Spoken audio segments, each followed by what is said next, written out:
Good afternoon, Coldwell Banker George Realty. We have Elite and Group Inspections here. Mr. Brent Gardner is here to inform us and educate us today. So thank you very much.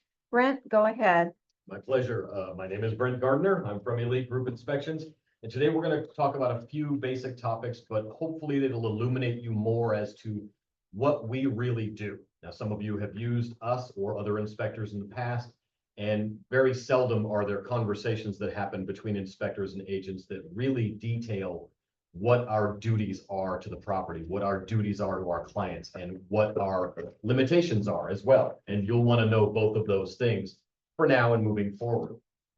And of course, any other new agents as well. So we're going to talk about the actual role of the inspector during the inspection, the duty and of care and scope of the inspection, a little bit about language awareness for our reports and our reported items when we're either discussing them with you on site or if we're actually putting them in our physical report, and also how to get the most for your client out of our inspections. And then last, we'll go over any questions or anything you guys might have.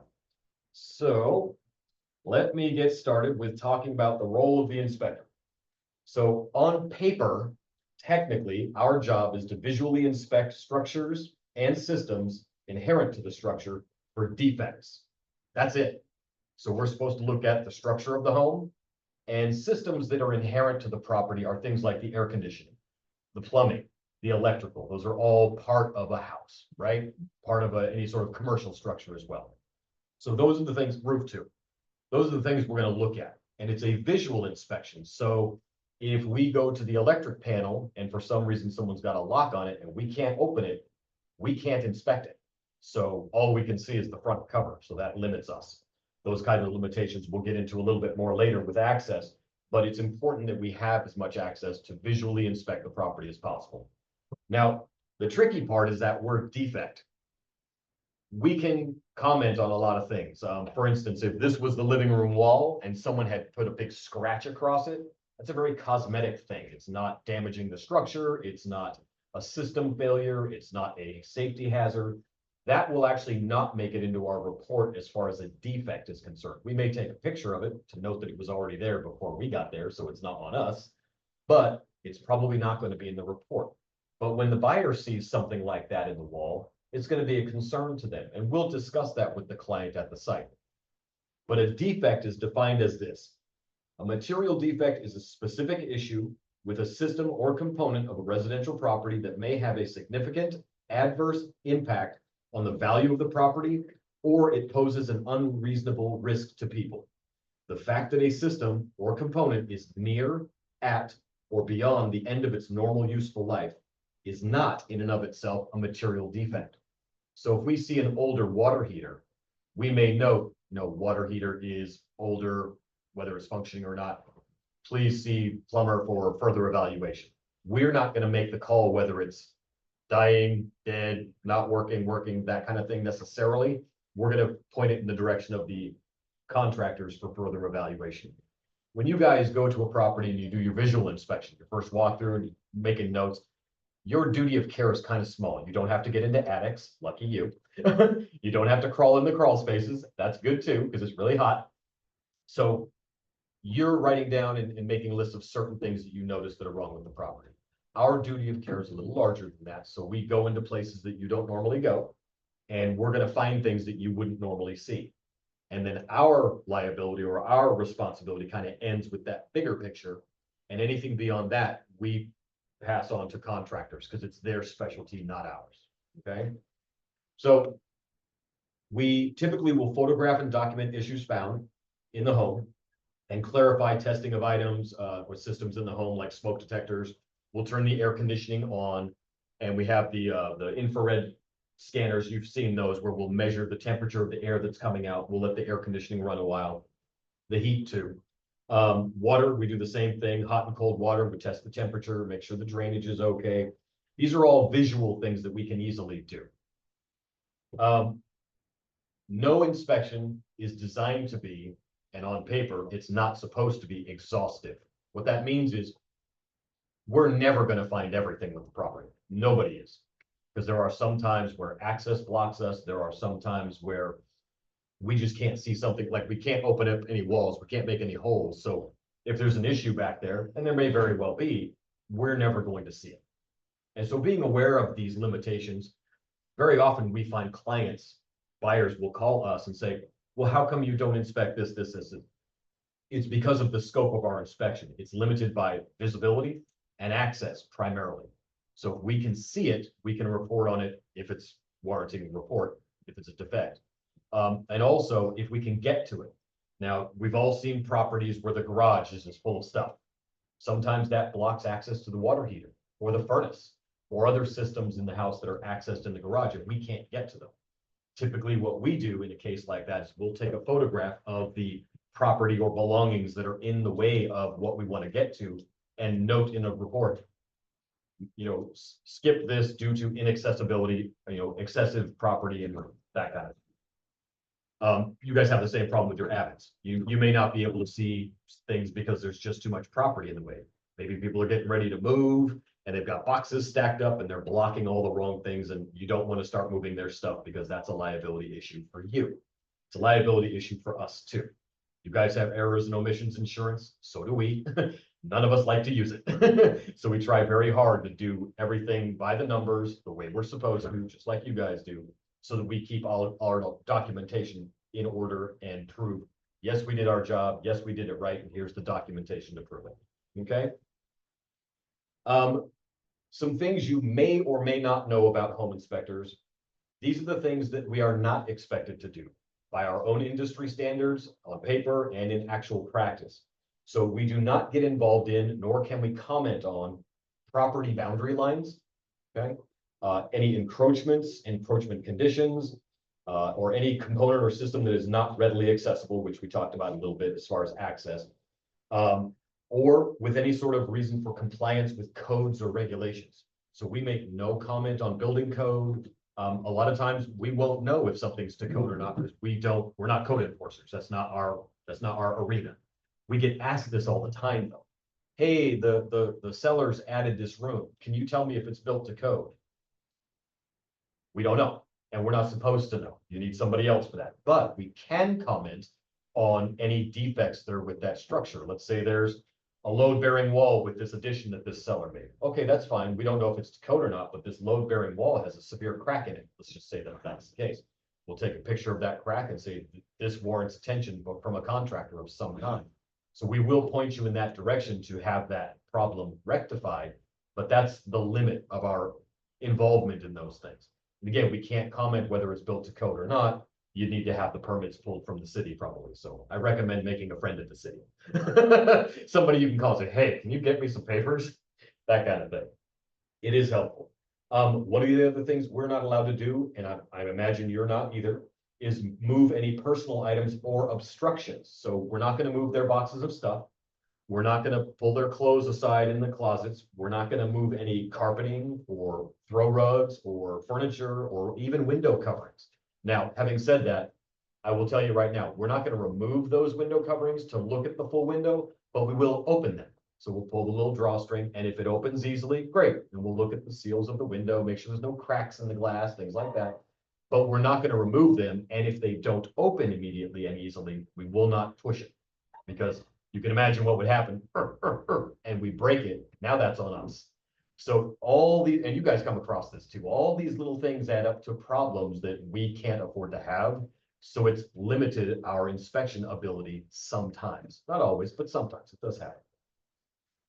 One of the other things that we avoid is in doing anything that, and this is subjective, doing anything that may, in the inspector's opinion, be unsafe or dangerous to themselves or to others, such as, but not limited to, walking on roof surfaces, which technically by our industry standards, we're not required to walk on any roof. I don't know if you guys knew that or not, but we're not required to. We do. There are some roofs we don't, tile, anything that's breakable by our weight, we're not going to walk on. But like your composition shingle roofs, our guys walk on those all day long. Now we have to be extra careful with it, of course. But walking on roof surfaces, climbing ladders, entering attic spaces, or negotiating with pets. If there are dogs on the property, we have had a couple of our inspectors over the years get bitten by animals that were on the property. And it's tricky. We don't want to have a lawsuit against anybody either. And we don't want them to have a lawsuit against us. The ladder thing is probably the most common thing that comes up. Let's say this is a living room and it's got a tile floor. And there's an attic panel that's right there. And that's the only way to get into the attic. Well, my guys typically are not going to put a ladder on a tile floor because there's too much possibility of it slipping.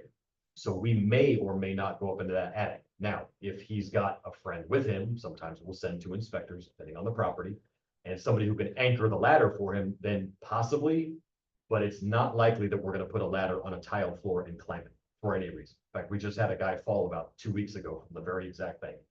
You put a ladder on a tile floor, wasn't wet, wasn't dirty, nothing wrong with the floor. The ladder just slipped because it's a surface that doesn't grip the base of the ladder. So we have to be aware of these things too, because not errors and omissions, but we have workers' comp insurance too. And we really do try not to use our insurance because they get expensive. But these are all issues that float around in the inspector's head when they're kind of going through the property, and it's happening real time. So as they're moving from room to room, examining things, looking for the access panels to attics or crawl spaces or whatever the case may be, or even just trying to find some outlets in a room. If we can get to them, we will. If we can inspect them, we absolutely will. And every once in a while, there may be something that makes him think to himself, oh, that might not be safe to do. The most common thing I can think of is crawl spaces underneath houses shortly after it rains. Now it's wet, it's muddy, usually the water's about that deep under there. That's typically not safe to be crawling around in, so we don't send our guys in. So if it ever rains and you know you have an inspection with us or anybody else, doesn't matter who, but if you have an inspection coming up on a house with a raised foundation and it has just rained, you might want to at least peek your head in there and see what the condition of the ground is in there. And if it is still wet or even flooded a little bit, it's not the end of the world. Delay your inspection a couple of days. Give it a chance to dry out. Otherwise, someone will come out and try to inspect it. They won't be able to go in there, and you'll either have to have them out a second time, which will cost your client money, or they won't do it at all, and then your client's in the dark as to what is going on underneath the house. So those two problems can be avoided if you just kind of delay it. I know the time frames get tricky. Your contingency might only be 7 days, 10 days, and you've got to get everything done in that period. So the earlier you schedule, the better, but just be aware of those things. So slick surfaces for ladders, no. Flooded crawl spaces, no. Attic spaces that are difficult to reach, very difficult to reach, or above open floors where we might have to put a ladder on a slick surface. Again, that's probably not something we're going to try to do. So those are some of the limitations that we have. There's quite a lot of limitations, but most of them are obvious ones. Like visually, you can't look at a substance. I can't look at that wall, even if it was open, and say that wall has asbestos in it, because asbestos needs to be tested. It needs to be looked at under a microscope. So you need to have a specialist come out, take a sample, take it back to their office, shoot it under a microscope and see for sure this is asbestos. No one can look at it and say that's what this is. So if you ever have somebody tell you that, chances are pretty good they don't know for certain. They can guess, and maybe they're right, maybe they're wrong, but that's just it. That's a maybe. So that's not something we can do. Lead paint, another great example. That needs to be tested as well. Can you guess by the age of the property? Maybe. What if it was built in 1910, but it was completely remodeled in 1989? We have no idea. You need to have it tested. Again, these are all things that are outside of a home inspector's purview, basically. We go in, again, we look at the structure, we look at the systems inherent to the structure, like the roof, the plumbing, the air conditioning, the electrical, and that's kind of it. And we comment on any defects of any of those things that we find. Two of the things we get asked a lot, especially nowadays, do you inspect solar panels?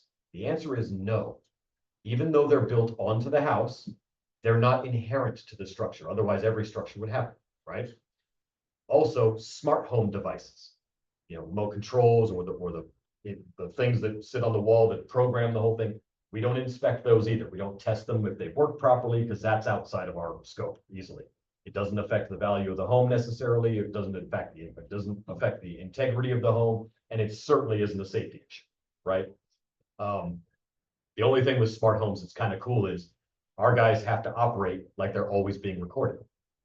So, you know what I mean? So you don't walk into a room and say, wow, what a mess. You don't say that. And you guys probably do the same thing because, you're walking through a house for the first time with maybe your buyer and it's the seller's house. They may be recording everything you say. We have to operate that way too. But smart home systems and solar panels, we do not inspect. It's best to go to the people who installed them in the first place or the manufacturer of those items to get them inspected. Yes. Excuse me. So what's difference between smart home and green home? Smart home and green home. That's kind of a subjective thing. The smart homes basically are, the short version of those is they're digitally operated. So you can walk in the house and say, change my thermostat to 30 degrees, 40 degrees, 80 degrees, whatever you want. And it'll just automatically do it. It's like a voice command. It's like having your house run by your Alexa or your Siri, right? Green homes are kind of a whole different animal. And they're energy efficient, Yes. extremely energy efficient, but those aren't necessarily tied to the smart home system. It's kind of like saying in the old days, we used to have, for those of us who had cable television, we used to have those cable boxes, right? Okay, we wouldn't inspect that. We wouldn't inspect your home theater system or anything like that, even if it's all built into the walls like this is. Like that projector right there is built into the ceiling, it's attached, everything's permanent, but we're not going to inspect that. We're going to inspect the ceiling where it goes in. And if we're crawling in the attic, if there's anything wrong because of the way it was, let's say it was bolted to a beam up there. If that beam is now split because of that, we're going to note the defect to the beam, but nothing to do with the projector. Does that make sense? Okay. So yeah, the green homes, smart homes, anything like that, we really don't get involved in. If it's the structure or those systems that I named, plumbing, electrical, roof, HVAC, heating and air conditioning, those are the things we're looking for. That's pretty much it. So that's really the whole job for us. So it's not going to answer every question you have about the property, obviously. It's not designed to, but it is designed to help point you in other directions. You may need a plumber, you may need a roofer, you may need an electrician, those kinds of things. Yeah, will it be mentioned, indicate on the inspection report, Which part? like the green home? Yeah, Um, this is a clean energy saving. Yes and no. So in our base inspection, the answer is no, but we actually have something now, and the reason I'm making everything sound so limited is there are other services that can provide you more answers, and we do some of them. For instance, if my home inspector goes to a property and looks at the property, right, we're never going to be able to see the sewer line because we can't see underground. But we have a camera that we can run down the pipe and video the whole pipe from the house to the city's main out the street and see if any roots are growing into the pipe, if there's any cracks, any breakages, anything like that, right? So similarly, we actually have a product called an Energy Raven audit report. And what that does is does a few things. It will estimate or give an idea of the general efficiency of the energy conserved or used in the home. It will give an estimate of the annual costs for utilities to the buyer. And it will also make recommendations for upgrading. Let's say these are single pane windows. If these are single pane windows, I guarantee you in an energy audit report, they'll recommend double pane windows, just as a small example. But they'll make comments like that. Now, when you get that, and if you ever want to know, it's in our plus package. I'll get you guys some of our information in a second. It's in our plus package. It costs an additional $200, and there's lots of stuff included with it. But the energy audit report is one of the things included. Okay. So if you want something like that for one of your clients, and not every client's going to want it, but the ones who do, just ask us for the plus plan, and it'll include sprinkler and irrigation systems on the property. It'll include the energy audit report. It'll include some additional warranties about mold and the sewer and the roof and a couple of other things that are kind of small insurance policies. Okay, it's like that we're going to buy a home warranty policy anyway, right? These are in addition to that, so there are more small insurance policies for those things. But ask for that. We do have a product that does that, but the basic home inspection does not. Does that make sense? So the answer is yes and no. It just depends on what you order. But if you're ever looking for something like that, when you call to make an appointment with us, let us know. Hey, would it be possible to get something like this from you guys? And the answer would be yes. It's going to be a cost difference to your buyer, and then they can decide whether they want to purchase that. You know what I mean? Okay. All right. Yeah, no problem. I know there's going to be questions. If you guys have questions while we go along, feel free to interrupt me, stop me anytime. Doesn't matter if it's a question about the topic I'm talking about or if it's something else. If you guys have questions, I want to answer them. That's what I'm here for today. The other topic I want to talk about is and this is kind of important. It has to do with language, and language is a very, very, very tricky thing. You can say, I'm mad, and that means, okay, you're mad. But what if somebody tells you they're furious instead of they're mad? Does that mean something different? It might, to the person who's saying it. So you're using the same, two different words to explain the same thing. And depending on the context of the conversation, suddenly it can mean all kinds of stuff. Now we're lost. We're not sure. So we're losing clarity because we use different words. And one of the examples I give is if we say, I'll give you an example. Okay. So for clarity and precision of language, when we're dealing with clients in our reports, we're going to say something, instead of saying something like there's some damage in the attic. So that doesn't tell you anything. Now it's an accurate statement. There's damage in the attic. Okay. But it doesn't tell me what the damage is or where it is or anything about it. Right. So instead of that language in our reports, or when we're talking about the inspection with your clients and you at the end of the inspection, when we're reviewing it, we're going to say something like water staining or staining was observed on the rafters near the chimney in the attic. Now you know what it is. You also know where it is. And you also, and if it's a severe thing, we'll note that it's more severe, obviously. But now you have a more fine-tuned answer. And language can make those mistakes very quickly and very easily. It's very common for us to say, I'll give you an example. If there's a crack in one of those panes of glass in the windows behind you, how would you describe it in your Avid? Small crack, large crack, spiderweb crack, right? It's very tricky when you start talking about adjectives to describe the crack. My advice, and comes from a legal standpoint, an errors and omissions standpoint, and it's the same thing we do. Crack noted in glass and describe the room it's in, or describe which piece of glass it's in. But that's it. Crack noted. Here's why. Have you ever had a crack in your windshield of your car? Does it get bigger? Yeah. So let's say you put small crack. A week later, it's hot, it's cold at night, it's hot during the day, cold at night. That crack goes from this to this. Suddenly, the buyer or the seller can say, you didn't tell the truth. You said it was a small crack. This is very obviously a large crack. That's a problem, right?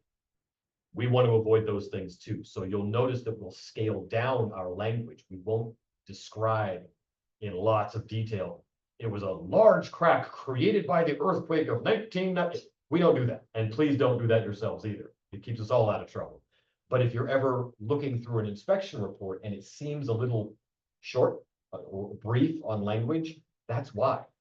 As long as it's clear, that's what we want. We want clarity more than volume. We don't need to fill a 500-page report. We don't want to do that. That's a lot of work.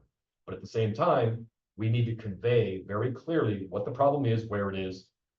We can't tell you how to fix it, but those things. Another indication or difference in language comes when we're talking about something, whether it's severe or not. As an example, you're going to see this is a major concern versus this is a minor issue. I know that's kind of a bland example, but if something is a major issue, we're going to have to call it out as a major issue, because especially if it's a safety or health issue. I'll give you a really silly example, and it happens all the time. Smoke detectors or carbon monoxide detectors, if they're not present in the home or if they're not operating, that's technically a major concern. Now it's a small deal, it's a $20 fix. Go to Home Depot, buy one, you're done, right? But because it poses a significant safety issue for anybody living in the home, that's something that we have to call out, put in red on our summary, and say this is a major concern. Now the buyer's going to look at it and go, that doesn't seem very major to me, and it's technically not. But for our standards, it has to be, because we're trying to illustrate and point out, here's the defects with the house. That's a defect. Someone's asleep at night and that smoke detector doesn't go off.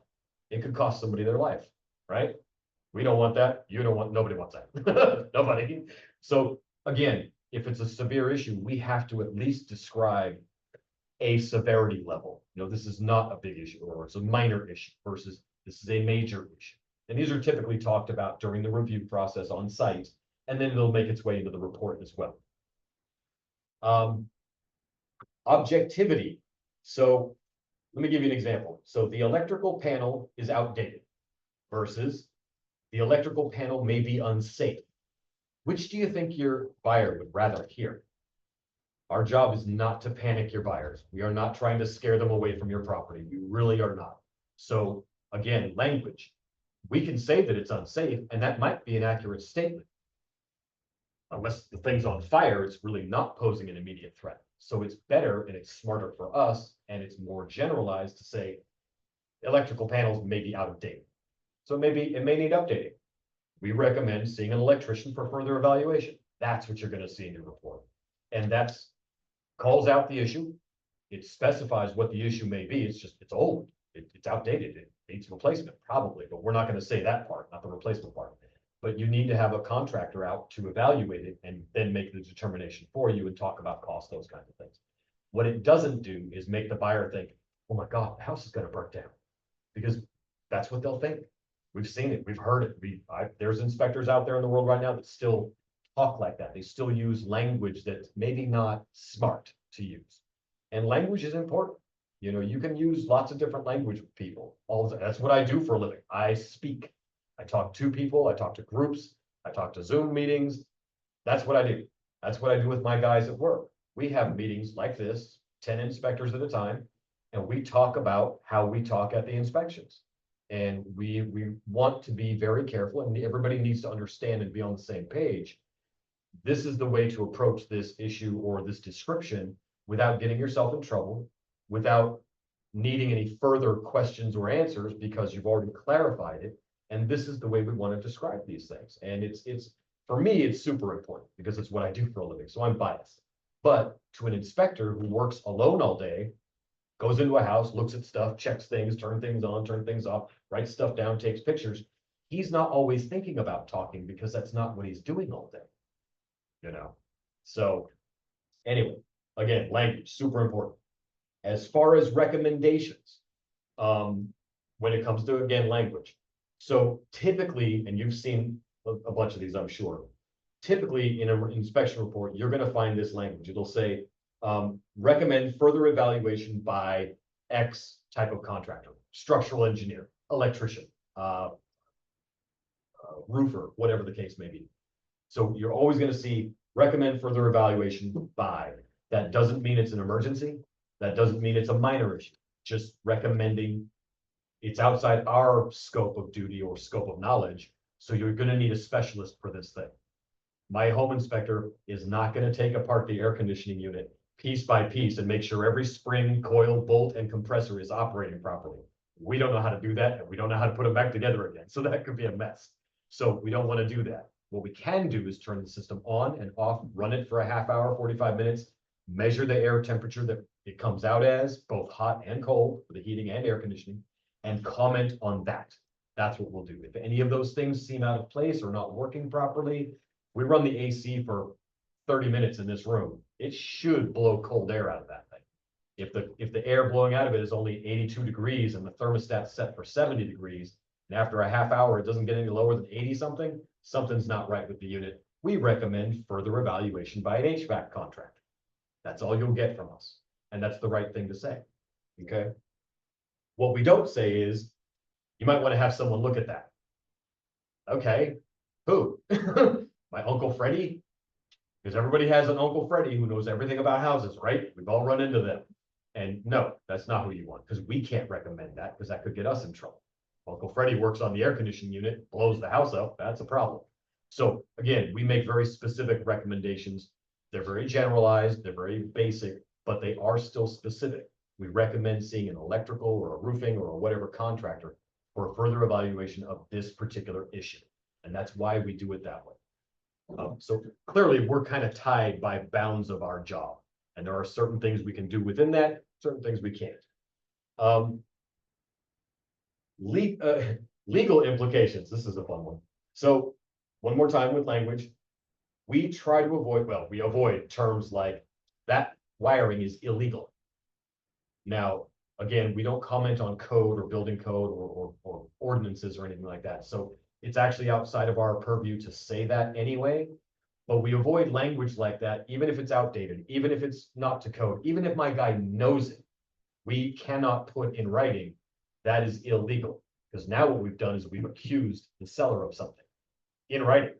You can't do that. What we will say is wiring may be outdated.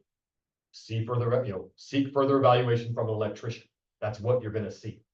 Now, in discussing these things with our inspector, if you have an issue with, or a question about the wiring, or the roofing, or the raised foundation, the foundation, anything specific about the property, there are things that some of our guys can talk to you about and answer for you that aren't gonna make it in the report. Some of our guys have contracting background. A lot of them do, as a matter of fact.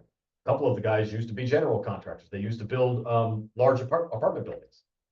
So they know a lot of stuff. And even if they know it, because of our scope of our job, they're limited as to what can go in the report, but they may very well be able to answer your questions verbally for you. That can open up a little bit of can of worms. Well, let's say you've got a place with old knob and tube wiring, if you know what that is. It's really old and it's not safe.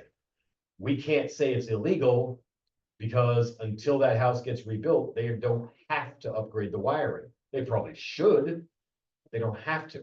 And that makes a big difference. But if you ever have a question about any systems of the house, plumbing, electrical, roof, HVAC, anything, and it's not being made clear, ask. Always ask our guys questions. You can ask as many as you want. The only thing I do ask is while they're doing the inspection, let them do it. And then at the end, when they're done, they'll come find you, they'll talk to you, they'll say what they found, show you some stuff. While that's happening, ask them as many questions as you want. If your buyer has questions, let the buyer ask as many questions as they want, because it's their comfort we're looking for.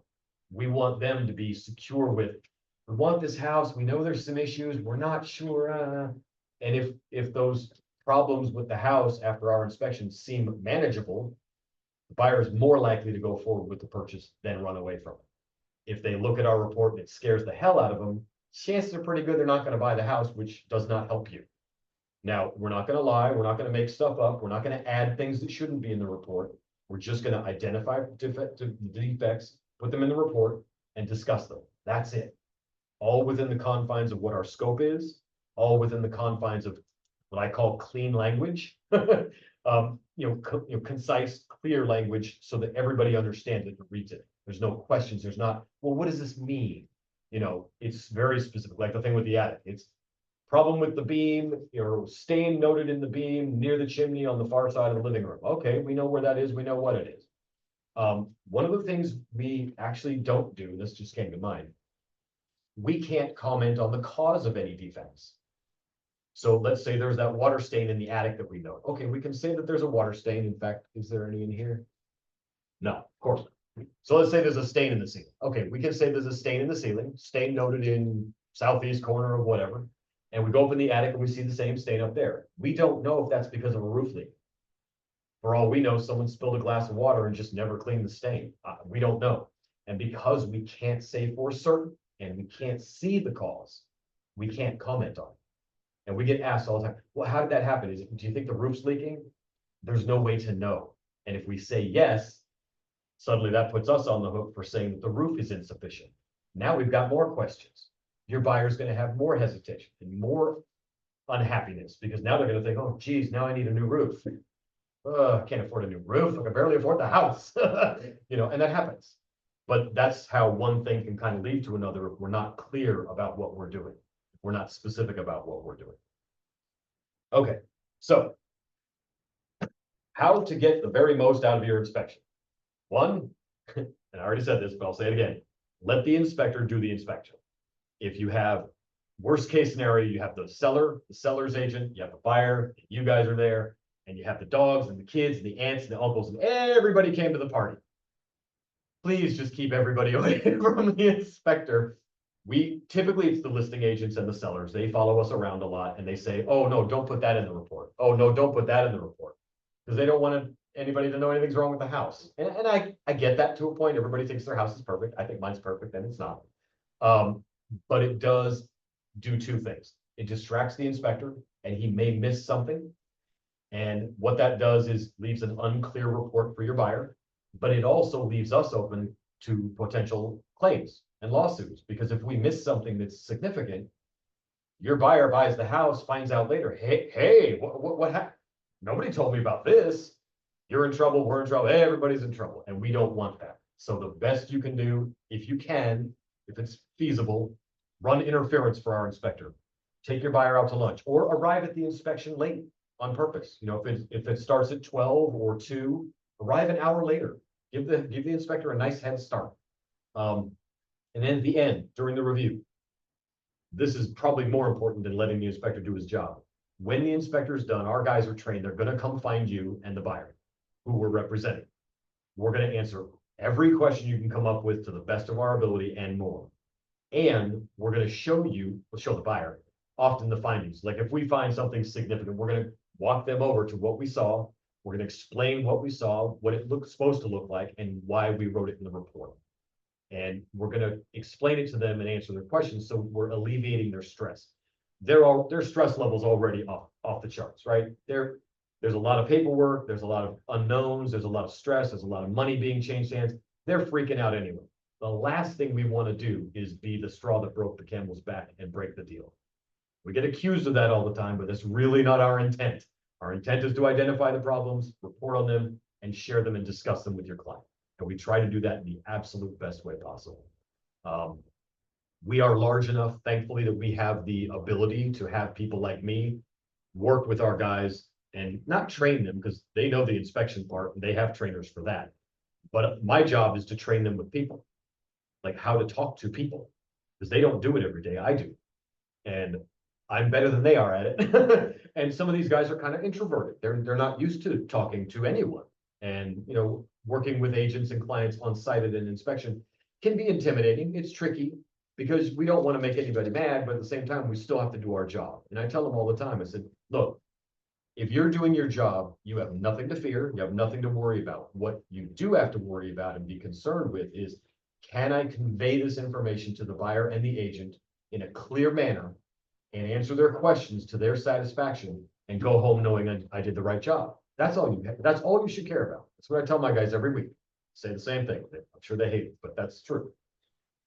So during the review, engage with the inspector. Engaging with the inspector will include one thing also.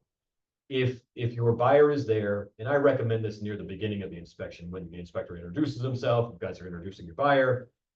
If you get a chance to talk to the inspector by themselves, take 30 seconds and just tell them who your buyer is.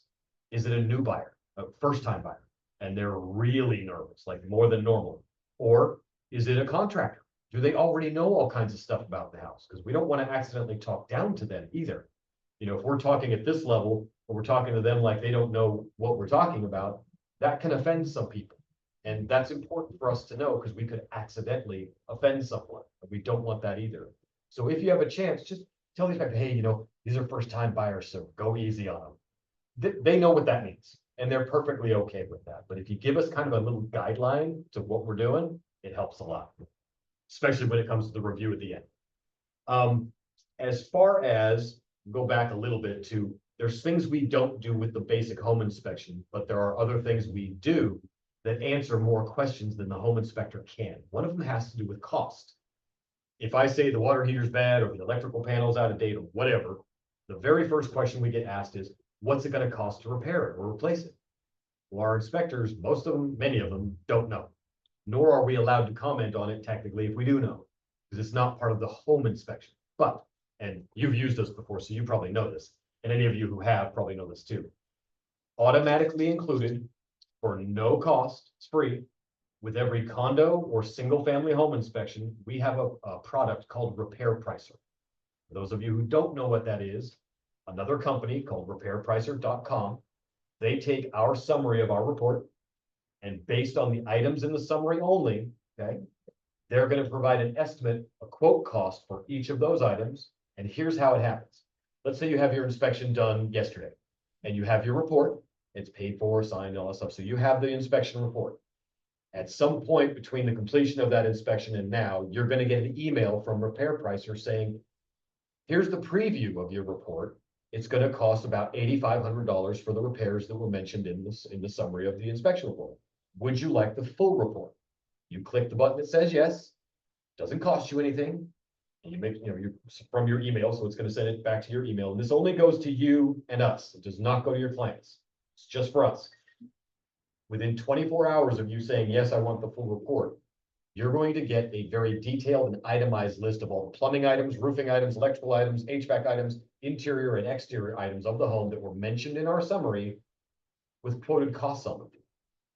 Which saves you from having to get 7 contractors out to the property within a week to investigate, give you a quote. How often is that going to happen successfully? It's not. That's a lot of people to have at the house, whether it's 7, 3, whatever the number is. So it's a tool that you can use. I have some agents that literally will get the repair pricer, right? And they will send it to the seller as their request for repairs. Now, the seller's not going to say yes to everything, but it's already documented for you. It's in an organized form. It's all the sections and every list item that's found in the inspections on it. It's great. And how accurate are the numbers? First of all, it's zip code based. So it's very specific to, Rosemead or San Gabriel or Arcadia or Pasadena or LA or Hermosa Beach or San Diego. It's generated by AI algorithms, 3 of them. And then every report is finished and overseen by a master builder. So you've got zip code specific technology that generates the report basically, and then it's overseen by and double checked by a person, a human being, which is great. So they're very, very valid. If you wanted to, you actually could have Repair Pricer provide the repair services if you want.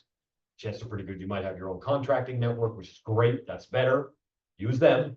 But if you don't and you need somebody, Repair Pricer can do the service for you. And here's how they do it. Have you ever heard of Curbio? Anybody know who Curbio is? Okay, Curbio is a renovation company, a large one, nationwide. They're huge. What they do is they'll work with your listing and you'll hire them and they'll come in and they'll say, tell you what, we're going to upgrade this kitchen and we're going to spend $10,000 doing it, $5,000, whatever. We're going to pay for the project. We're going to complete the project. You pay us when you close escrow, right? The goal of them is to do this, provide upgrades and enhancements and cleanups of the property to increase the sale value of the house, where ideally your seller could sell the house for, let's say, 15 grand more, and maybe they only owe Curbio 10. So they just netted 5 more grand. That's who Curbio is. That's what they do. And they're massive. They're huge. Repair Pricer utilizes them to do repairs. So if you want repairs done and you don't have anybody in your network, you can always reach out to Repair Pricer and through them get to Curbio for the repairs. Okay. So again, we do a lot more than just the home inspection, but when it comes to the home inspection, we're very limited on what we can say, what we can offer, what we can do, what we can comment on. But if you want more, chances are pretty good we can get it for you. It's just a matter of how and with who. Okay. Yeah. So under the rule of Repair Price company, I assume that they have different type of contractors and they're all licensed, right? Yep. Okay. Actually, they have one contractor, and yes, they're licensed. The contractor that they use is Curbio. It's Curbio's company, and they're a massive nationwide company. They're huge. I mean, huge. They're good. We are. and they have all contractors in all kinds of areas. I mean, they literally have guys like us. We only cover Southern California, but we have inspectors that live in San Diego. I've got one that lives in Chula Vista. I've got guys that live in Lancaster, Hesperia. They're all over the place. Got a bunch that live out here. So we don't make them come to the office and then go to work. They just go from home to the job site. Curbio does the same thing, just on a massive scale nationwide. So they're quite handy. They're quite good. Yes. So the property report shows that the property needs some foundation repair, Okay. electrical repair, Okay. wall. Yep. So we have someone to recommend to do the work. Not only that, we actually have a partner that does foundations, and we can actually do what's called a foundation review. So let's say, I'll get back to your full question. I will answer it, I promise. Let's say you have a house with a raised foundation. We can add an additional service on, much like that energy audit report, where our inspector will be flagged to, you need to take additional pictures, short video, and investigate certain additional elements that you may not otherwise just view in the crawl space. Send them to our contractor, and this guy only does retrofitting and rebuilding of raised foundations. That's all this guy does. Company is called YC, like the letters Y and C, Builder. YC Builder. That's our contractor. That's all he does is foundations. So yes, we have somebody, and he actually does kind of a visual review by way of our reports to give much further evaluation of the status of a raised foundation. He's great. He's really great. What about the sewer inspection with a camera? Yep, we do that too. You do that too? Oh, yeah. Yourself? Oh, the yeah. Company? Yep. What is And it then called? mold, let me What get is to it mold really quick. I'll get back to that. Mold, we do two. If there's something we can see, like staining in bathroom or something like that, we can swab that and send that swab off to a lab for testing. Because what's important about mold is, and try not to use the word mold, just say staining. We're not sure it's mold. It could be all kinds of things, right? So in fact, I did a class about 3 months ago here on mold specifically.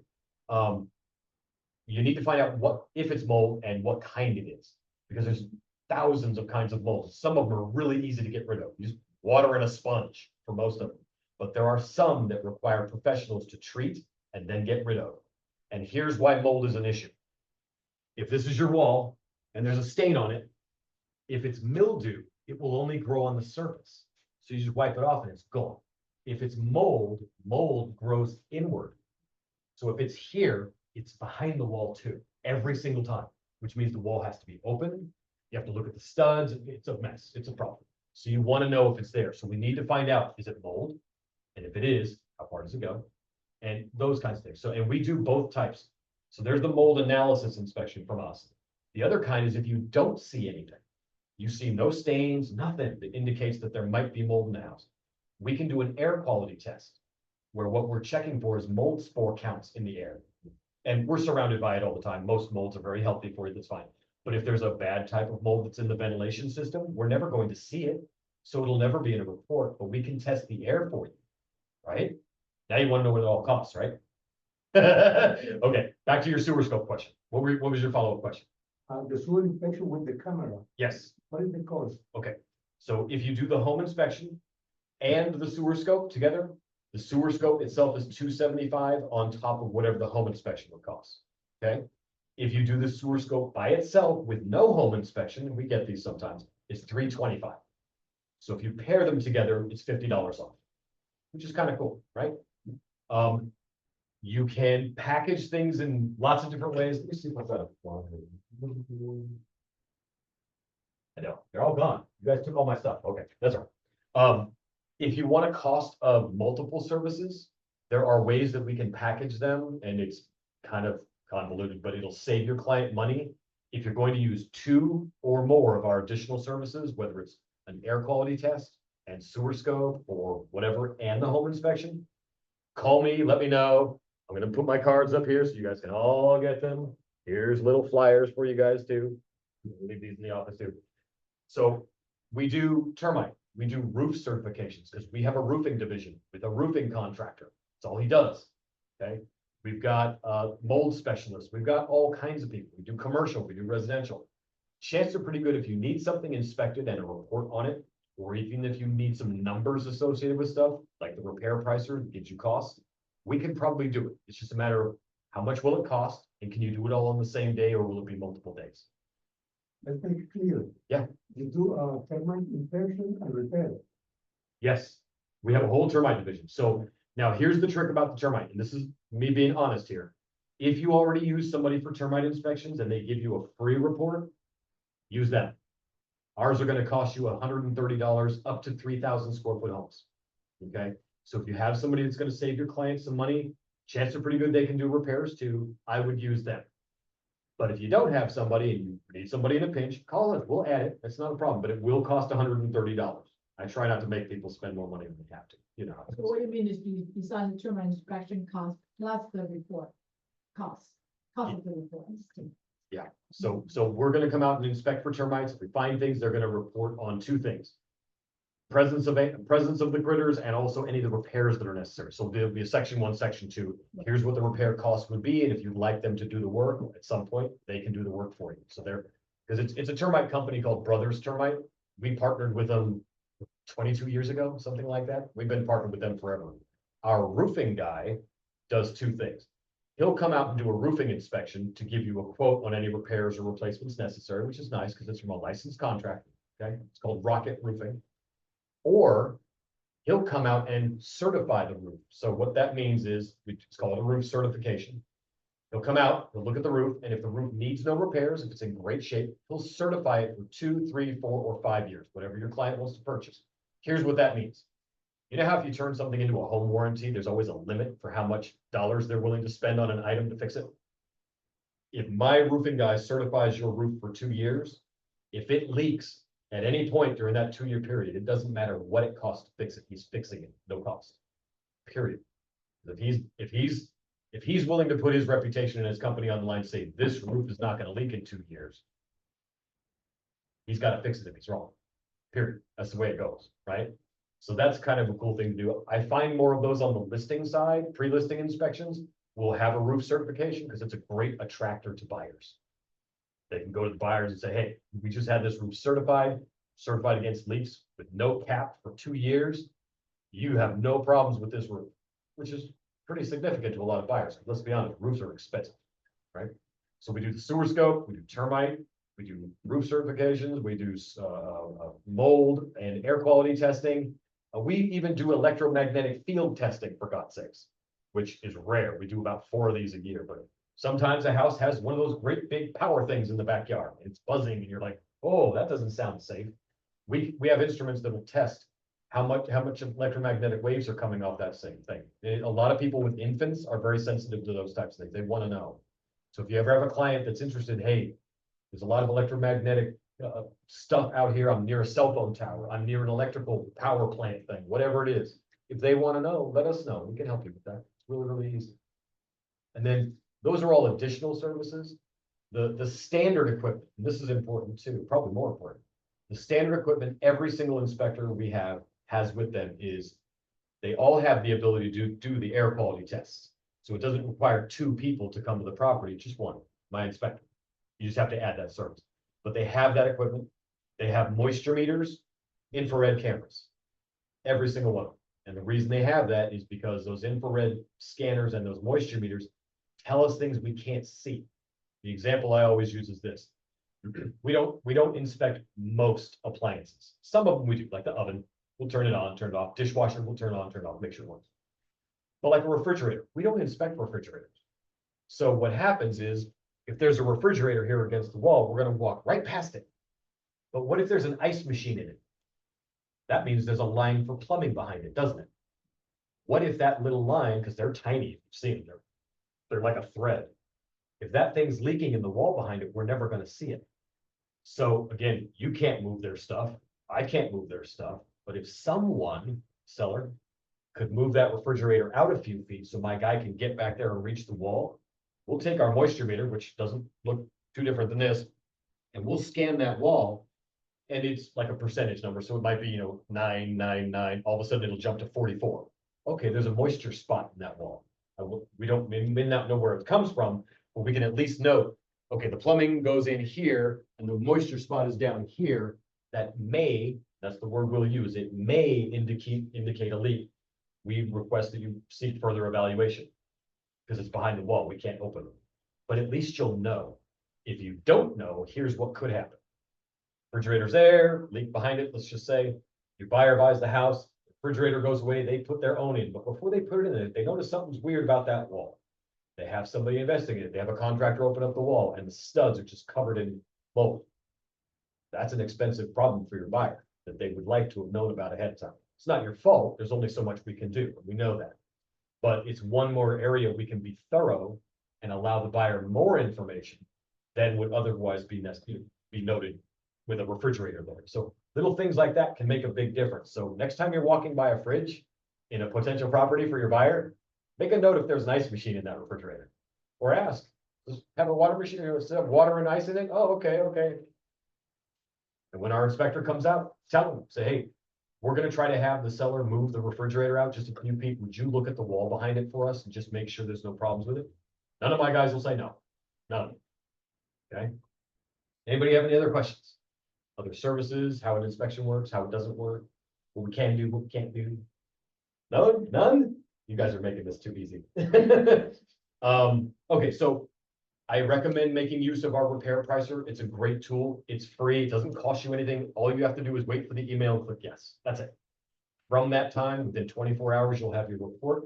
It's a wonderful tool to have. Even if you never use it, The other time it can be useful, aside from negotiations, is if you ever have a buyer who's gonna end up buying a house as is. Just no concessions, no nothing, I'm buying the house as is, cash deal, give me the house. They may wanna know what's wrong with the house and what it may cost them so they can budget for it. I did that. I've owned my house for 16 years.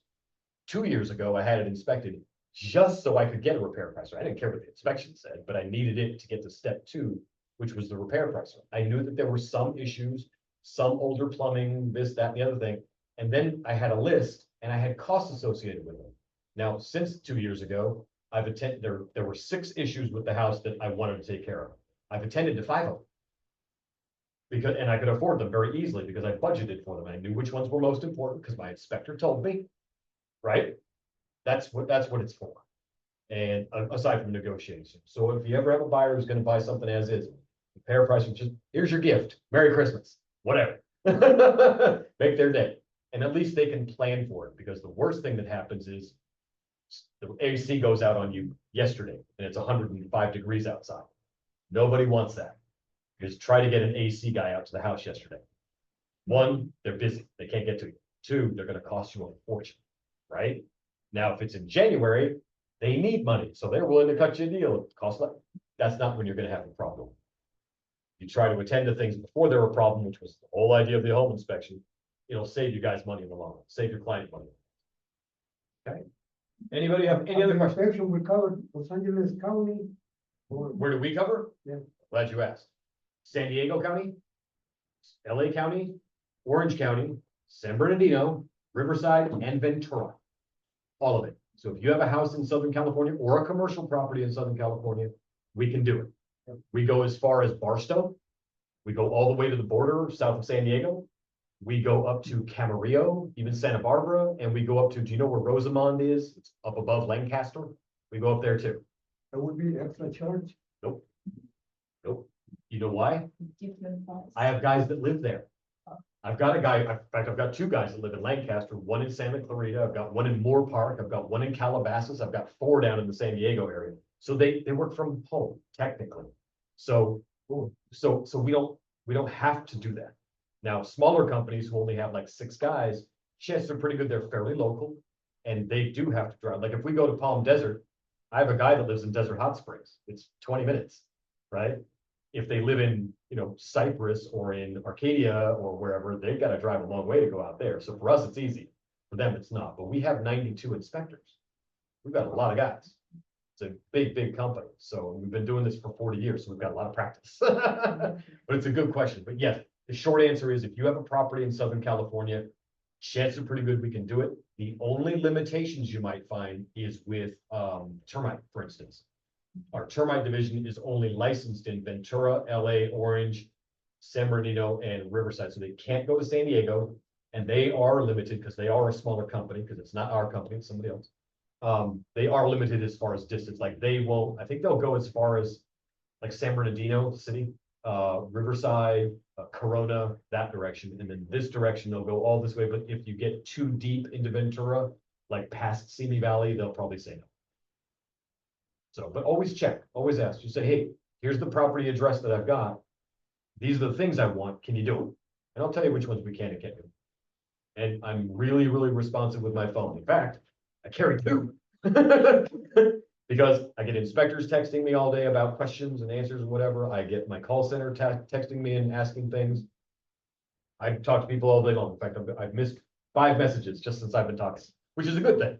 So I have meetings with the inspectors every week. I have messages or meetings with the call center every week. So I'm kind of involved in all the departments of our company. So if you need anything, have any questions, have any comments, have any feedback, if you have a wonderful inspection, I want to hear about it. If you have a bad inspection, I definitely want to hear about that. So take my card. My name's Brent. I'm always available to you guys. I'm going to leave some extra cards and stuff here in the office as well. You guys have been great. Do you have any more questions? Thank you for your time. Thank you for coming. Thank you. I appreciate your guys' time. You guys are the busy ones. I'm already working. I'm taking you away from work. Which termite company do you partner with? The company we're with is called Brothers Termite, and they're located or based out of Cyprus. Right. Yeah, but they have a pretty large area that they cover. Okay, How much is the termite for inspection? up to a 3,000 square foot home, you're looking at 130. And that's for the inspection, getting the report. There's no extra cost for the report. It's all included in that. And that's in, will be credited back if they do the termite report? I don't think so. I don't think they do. I don't think they apply it towards that. The roofing guy does, but the termites do not. Yeah, that's a good question though. And again, if you guys have a termite company you've worked with forever, whether it's you or you, it doesn't matter. If they'll do the inspection and provide you a report for no cost, do that. I have no problem with that. I recommend you do the home inspection with us because in my opinion, we're better than a lot of other companies, but termite, I don't know a lot of other termite companies. I just know about 3 and 2 of them are out in Riverside. Who you probably won't be calling. So any other questions? No? Thank you, Michelle. Thank you guys very, very much. you. Thank you. Thank you, everybody on Zoom for attending. It was very informative. I had it on in my office, so I appreciate your time. We'll see you Friday. And if you want to come to the live training tomorrow for open questions, it's tomorrow in our office here in Alhambra at 1 p.m. Peter, Doug, and I will be in here to answer any and all questions you may have. Pertaining to real estate. Thank you so much. Chris, Okay, you had a question. don't get mad at me. I'm not